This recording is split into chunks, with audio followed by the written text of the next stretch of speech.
Hello again, beloved. Um, it is first thing in the morning, and he had me in Isaiah 54 this morning, which he's been taking me back to every day for the past couple months now. And well, go ahead, just sit your butt down. But he's been taking me back to Isaiah 54 for a few months now, and he's had me studying in it. And this morning he told me to share about, well, I was just going to share about my study, but he wanted me to share about my experience with it, because there's been a lot of ups and downs. Honestly, you wouldn't expect to read scripture and it have different meanings in the same time. What I mean by that is, like, he'll give me a whole chapter, and then say two verses will stand out that day, and then I'll use that for encouragement, or if it's a warning or what have you. And then, a few days later, I might go over the same chapter and two different verses stand out instead. And with Isaiah, oh, excuse the cats as well. My girls are still in heat, so I didn't want to lock them up again. But for Isaiah, he's been really helping me through that particular verse, Isaiah 54. So he wanted me to share on that. I'm a little bit discombobulated right now because it is first thing in the morning, and I usually record at night after I've completed like the work I've done or whatever I had to do that day. I haven't even completed my raking job yet. That's the first thing I have to do when I leave the house this morning. But I always study and spend time with God beforehand, because I'm just not the same if I don't, and the day is a whole lot different if I fail to spend time with Him. So that's vital for my daily life. But I'll go ahead and jump into it so I don't ramble on. Well, it starts with the seeing barren woman, which I don't want any more children. I mean, if that's God's plan, if He wants me to have more children, I will. But I already have two. So, and then I have one in heaven, because I did miscarry in 2013. No, excuse me, 2011, the year before my son was born. So I do have a child in heaven. That is the three. I asked for three. So that part, really, I don't think that one apply to me. I don't really desire more children, but He could change my desires. He's been doing that a lot lately. But the second verse, enlarge the place of your tent, let them stretch out your curtains of the curtains of your dwelling, do not spare, lengthen your cords, and strengthen your stakes. That was about a month ago. I was going through a really rough time understanding what was going on in my life, and I felt like I was being pulled in every direction, and it was just pressure left and right, and it's like no matter what I did, I couldn't stop that pressure. It was just there. And He took me to the second verse of Isaiah 54, and He let me know that He was stretching me, and to allow it, to trust the process.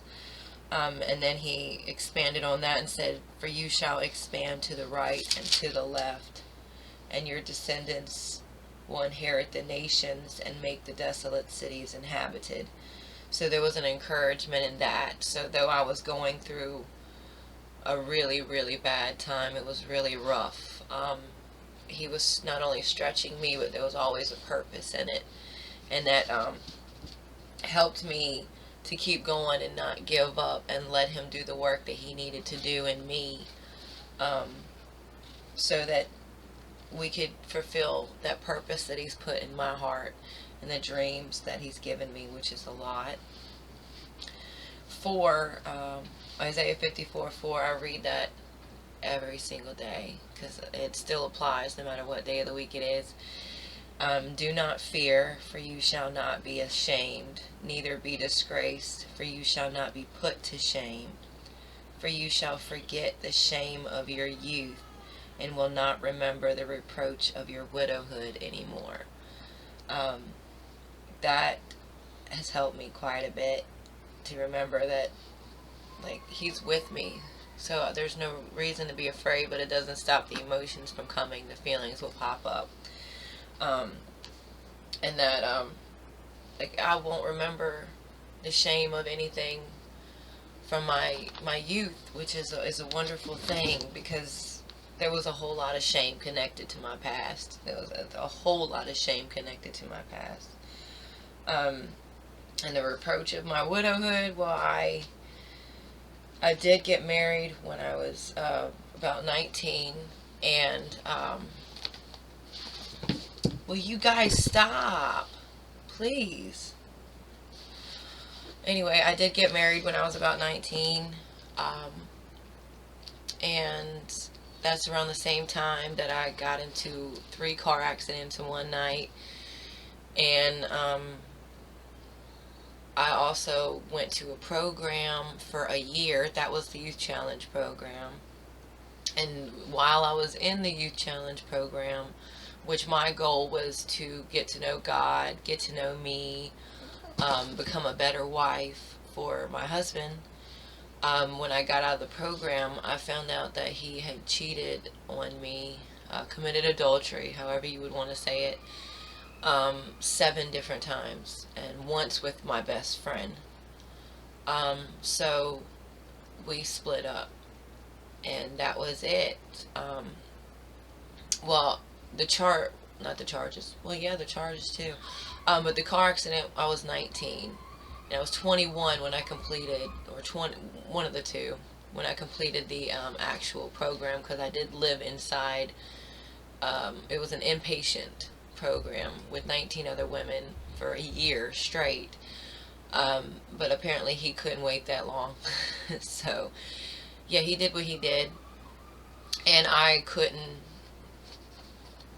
just let that go. I mean, I was a 19 or 20-year-old kid, and I was just beginning my walk with Christ. So, I mean, I'm still far from perfect, but I was way, way, way less Christ-like than I am now. I was more like the world than anything back then.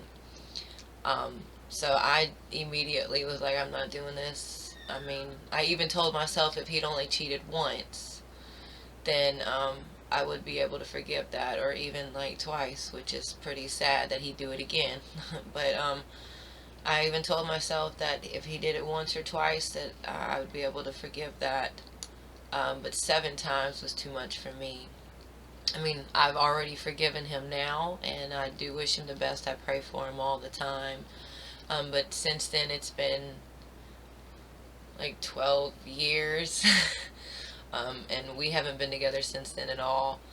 And he got locked up or incarcerated, and I tried to send him divorce papers 4 times, and he refused to sign them. And the warden said that they didn't have to make him sign them because it was his choice.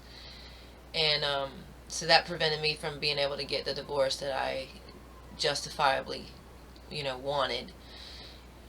And so I moved on instead, since I couldn't get that divorce the way I wanted. And I met my children's father, and that's where they came from, But the sad part is he did the same thing. He cheated twice as well, and then he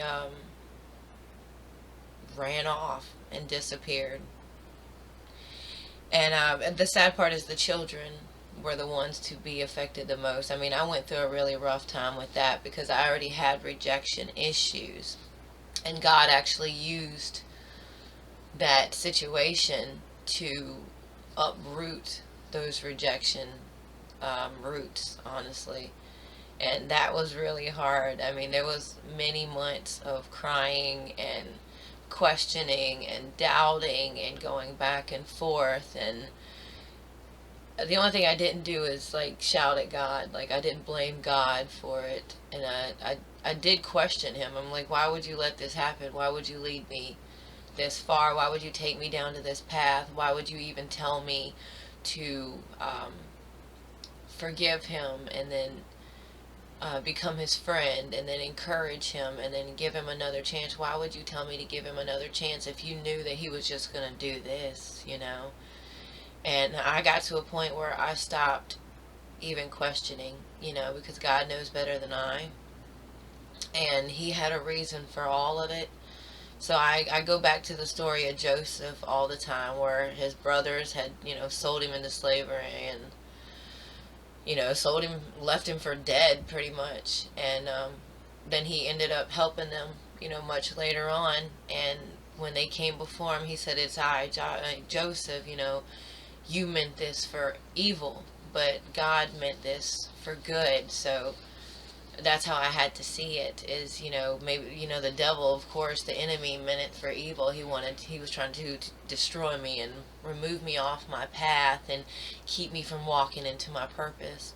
But God actually took the most horrific, tragic events in my life and turned them around for good. So not only can I help other people who may be going through really bad situations, you know, bring hope and encouragement, but he brought healing to those broken areas that I previously wouldn't even let be uncovered to begin with, because some of them I didn't even know I still had. I thought that I'd gotten past that point and let it go, you know, and others I was not willing to deal with. Honestly, I didn't want those areas to be uncovered because I thought that they were so painful, that they were too painful for me to deal with, and it was just something I would take to my grave, you know.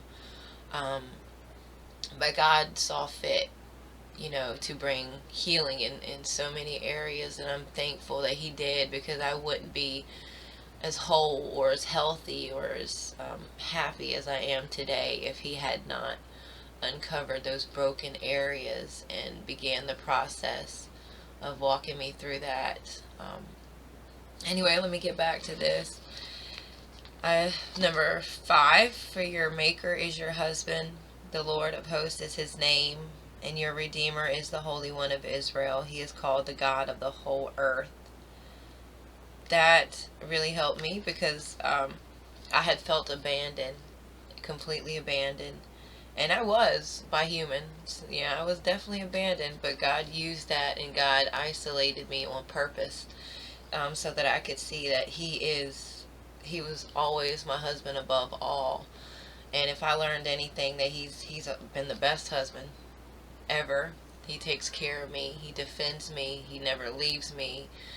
And he's also working through, you know, the issues that were in my heart so that I could be a good, healthy, whole wife for my husband, my human husband, kingdom husband.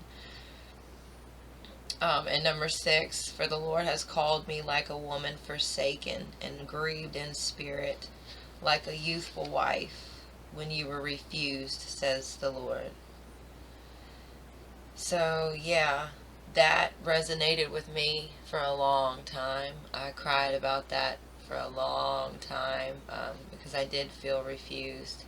And that's a hard matter to deal with. Honestly, no one wants to be rejected or refused. And I mean, if they act like it's no big deal, maybe that's their defense mechanism. I tried to do that for a while, but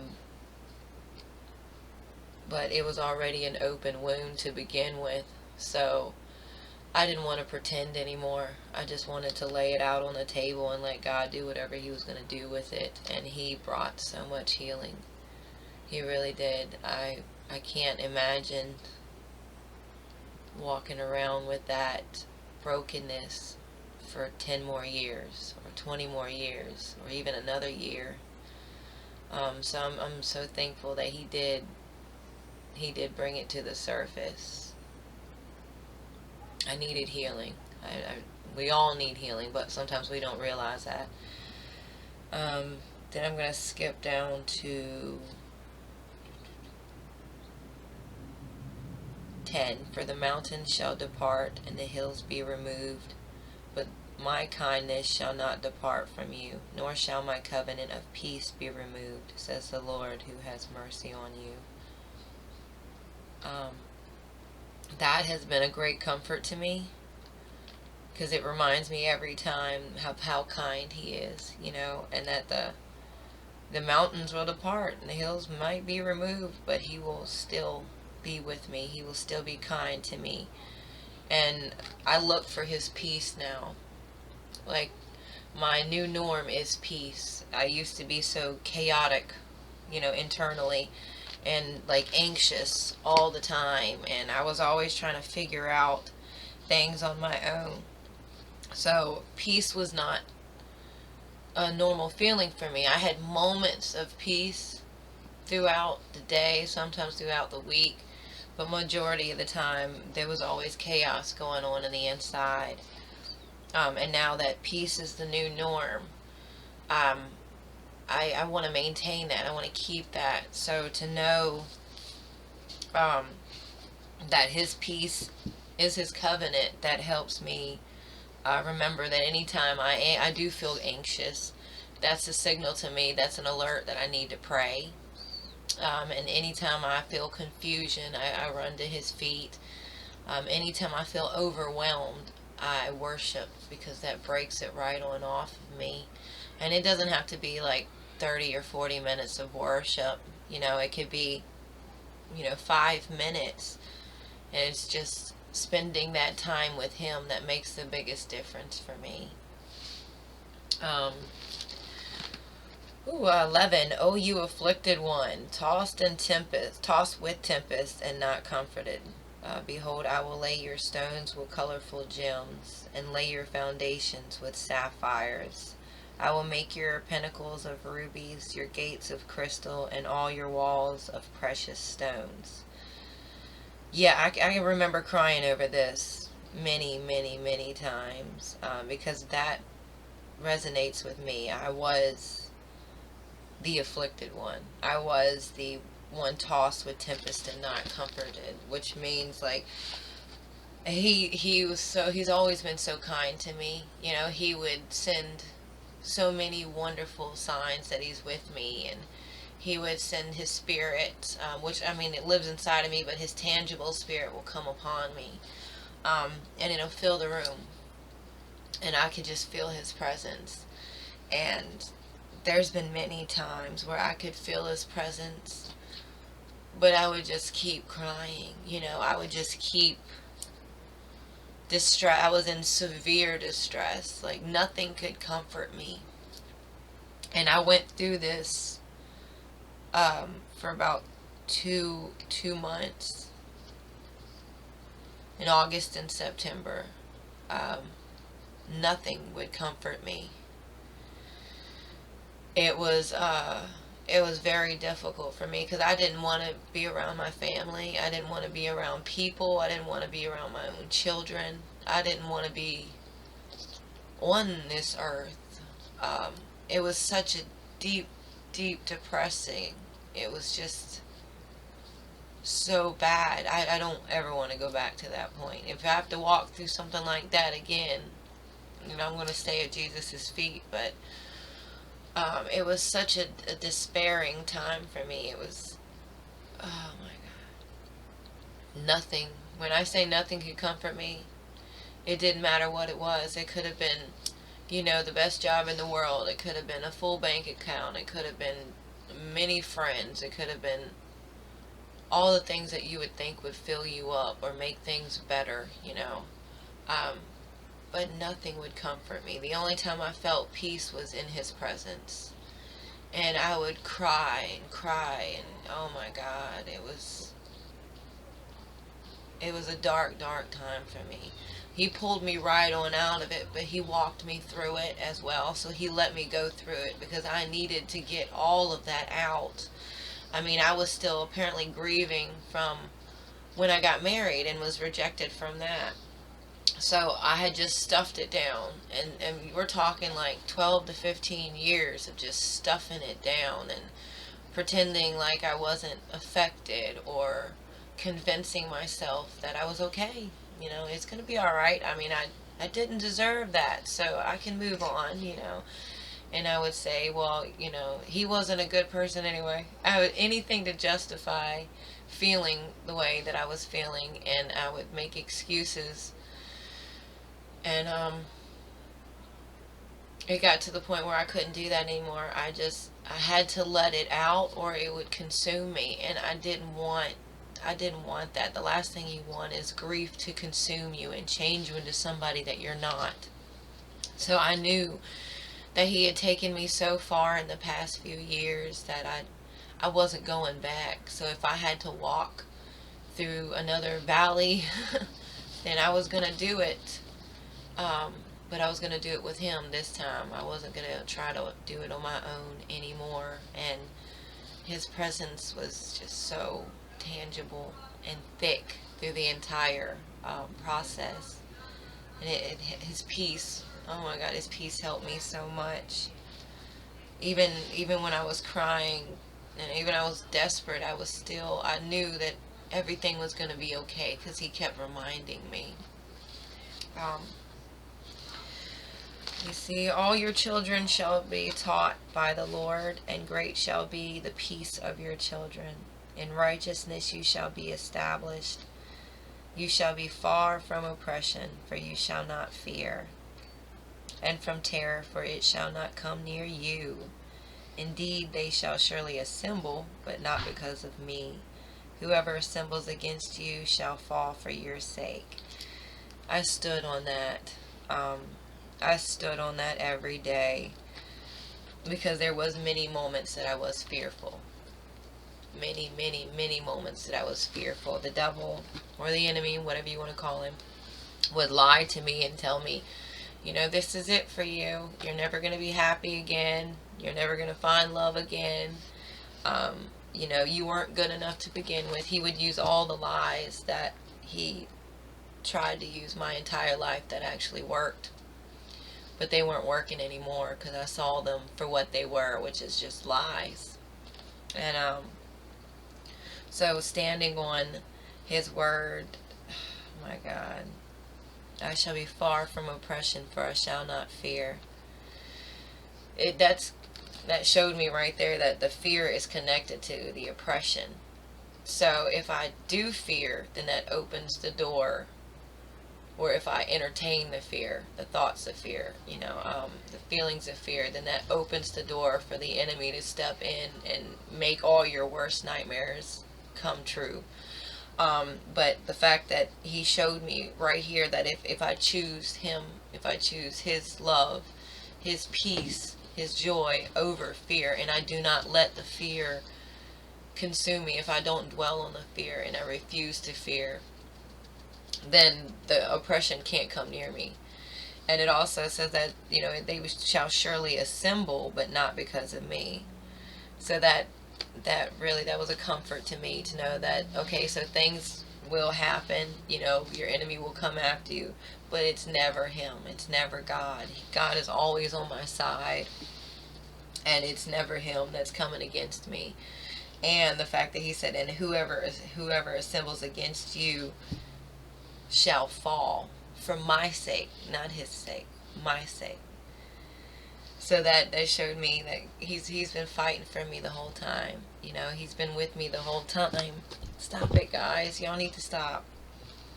And that's been an encouragement to me the entire time. I keep going back to that over and over, and I thank him, like, Lord, you fight my battles. Lord, you're never far from me. You're always with me. You're never against me. And then it even encouraged me where it says, behold, I have created the blacksmith who blows the coals in the fire, who brings forth an instrument for his work. And I have created the spoiler to destroy. So to me, that just says that he's been using the enemy as the pawn piece the entire time. So though the enemy may come against me and he has all these weapons to destroy me, to come against me, to take me down and get me off my purpose, God reminds me that he's the one who created the blacksmith and the instruments and the spoiler. So he can use them as he pleases, which means the devil's not in control. He's never in control. He can do things, but God is sovereign and God is over all of it. And there's nothing that he can't stop or step into. So that helped me. And then the last verse, no weapon formed against you shall prosper, and every tongue which rises against you in judgment you shall condemn. This is the heritage of the servants of the Lord, and their righteousness is from me, says the Lord. That I stand on that every day, and I repeat it over and over again when I hear certain thoughts pop into my head, or when I get certain thoughts. When the enemy tries to come against me in my thought life, because he does, he also tries to come against you in the form of people. So I have to remember that when somebody's coming against me, it's not actually the person, which means I don't have to take it personal at all. It's actually the enemy working through them. So at that point, I can just choose to trust him, ask him to step in, and remind myself that no weapon formed against me shall prosper. And that has been helping me tremendously every day of the week. This is a little bit long. I was not expecting to be on here that long. But hey, God's plans are what will prevail. And his thoughts are higher than mine. So I just wanted to be obedient to what he has asked me to do today. I'm going to go ahead and head out to do my rake job. And if you do have a comment or prayer request, please do leave it down below. I'll definitely respond to that. And I hope you have a blessed day. And I hope you're very productive. Have a great day.